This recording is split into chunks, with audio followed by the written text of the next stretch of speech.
Приходит девушка к гинекологу и интересуется, как сделать, чтобы не было детей. Он ей говорит, ну много есть способов разных. Спиральки, презервативы, таблетки, свечи. А после 45 вообще предохраняться не нужно. Мол, климакс и так далее.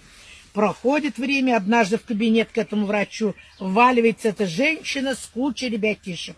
Врач в шоке. Это же женская консультация. Зачем вы сюда еще детей притащили? А женщина ему. Фигня тут у вас, а не женская консультация. Вот знакомьтесь, это Валька, сломалась спиралька. Это Антон, порвался гондон. Это Светка, не растворилась таблетка. Это Мелания после подмывания. Это Венечка, браковочная свечечка. Это Егорка после аборта. А это Витька, мать его, который после 45-то